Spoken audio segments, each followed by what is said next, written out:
ನಮ್ಮ ದೇವರು ಕರ್ತನಾದ ಯೇಸು ಕ್ರಿಸ್ತನ ನಾಮದಲ್ಲಿ ಅನುದಿನದ ಆಹಾರ ಪ್ರಿಯರಿಗೆ ಪ್ರೀತಿಯ ಶುಭಾಶಯಗಳು.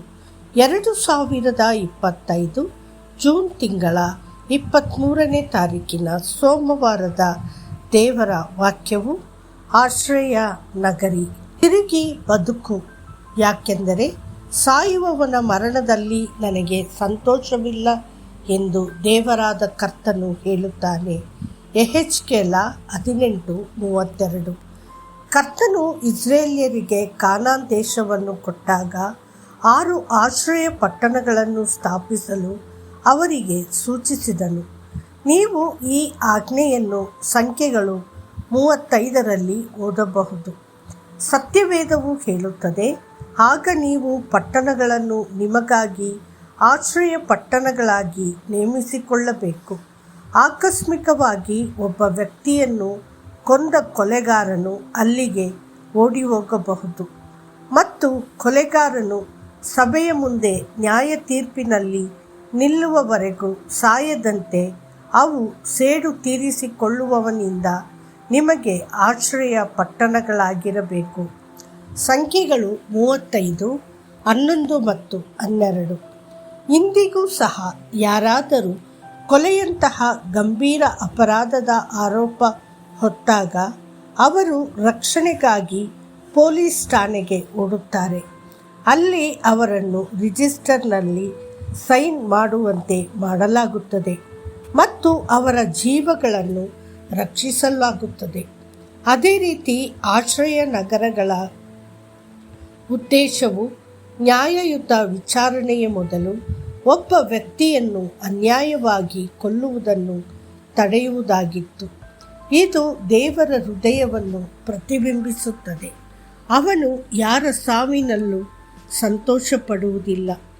ಇಸ್ರೇಲ್ನಲ್ಲಿ ದೈಹಿಕ ರಕ್ಷಣೆಗಾಗಿ 6 ಆಶ್ರಯ ನಗರಗಳಿದ್ದವು, ಆದರೆ ಆಧ್ಯಾತ್ಮಿಕವಾಗಿ ಆತ್ಮಕ್ಕೆ ಒಂದೇ ಒಂದು ಶಾಶ್ವತ ಆಶ್ರಯವಿದೆ. ಯೇಸು ಕ್ರಿಸ್ತನು, ಆತನು ಮಾತ್ರ ನಿಮ್ಮ ಆತ್ಮವನ್ನು ಉಳಿಸಬಲ್ಲನು ಮತ್ತು ನಿಮಗೆ ಶಾಶ್ವತ ಜೀವನವನ್ನು ನೀಡಬಲ್ಲನು. ಯೇಸು, ನಾನೇ ಪುನರುತ್ಥಾನವೂ ಜೀವವೂ ಆಗಿದ್ದೇನೆ, ನನ್ನನ್ನು ನಂಬುವವನು ಸತ್ತರೂ ಬದುಕುವನು ಎಂದು ಹೇಳಿದನು. ಯೋಹಾನ 11:25. ಒಬ್ಬ ವ್ಯಕ್ತಿಯು ದೈಹಿಕವಾಗಿ ಸತ್ತರೂ ಅವನು ಕ್ರಿಸ್ತನನ್ನು ನಂಬಿದರೆ ಅವನ ಆತ್ಮವು ದೇವರ ಸಾನ್ನಿಧ್ಯದಲ್ಲಿ ಸಂತೋಷಪಡುತ್ತದೆ. ಅದಕ್ಕಿಂತ ಹೆಚ್ಚಾಗಿ ಆತನನ್ನು ನಂಬುವವನು ಎಂದಿಗೂ ಕಳೆದು ಹೋಗುವುದಿಲ್ಲ, ಆದರೆ ಶಾಶ್ವತವಾಗಿ ಬದುಕುತ್ತಾನೆ. ದೇವರ ಘೋಷಣೆಯ ಇಂದಿನ ಗುಪ್ತ ಸತ್ಯ ಇದು. ಸಾಯುವವನ ಮರಣದಲ್ಲಿ ನನಗೆ ಸಂತೋಷವಿಲ್ಲ.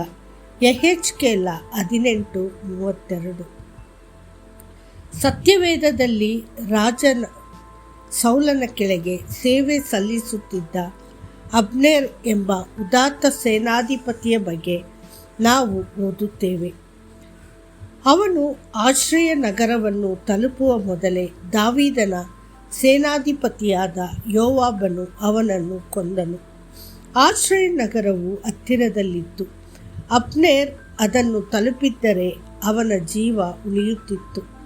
ದಾವೀದನು ಅವನಿಗಾಗಿ ದುಃಖಿಸಿದಾಗ, ನಿನ್ನ ಕೈಗಳು ಕಟ್ಟಲ್ಪಟ್ಟಿರಲಿಲ್ಲ, ನಿನ್ನ ಪಾದಗಳು ಬೇಡಿಗಳಲ್ಲಿ ಹಾಕಲ್ಪಟ್ಟಿರಲಿಲ್ಲ, ದುಷ್ಟರ ಮುಂದೆ ಬೀಳುವಂತೆಯೇ ನೀನು ಬಿದ್ದಿದ್ದಿ ಎಂದು ಹೇಳಿದನು. 2 ಸಾಮುವೇಲನು 3:34. ದೇವರ ಪ್ರಿಯ ಮಕ್ಕಳೇ, ನೀವು ಇಂದು ಆಶ್ರಯ ನಗರದ ಹತ್ತಿರದಲ್ಲಿದ್ದೀರಿ. ನಿಮಗೆ ಉಸಿರು ಇರುವವರೆಗೂ ಭರವಸೆ ಇರುತ್ತದೆ. ಯೇಸು ನಿಮ್ಮನ್ನು ಪ್ರೀತಿಯಿಂದ ಕರೆಯುತ್ತಾನೆ. ನೀವು ವಿಶೇಷವಾಗಿ ಈ ದಿನದಲ್ಲಿ ನಿಮ್ಮ ಶಾಂತಿಗೆ ಕಾರಣವಾಗುವ ವಿಷಯಗಳನ್ನು ತಿಳಿದಿದ್ದರೆ.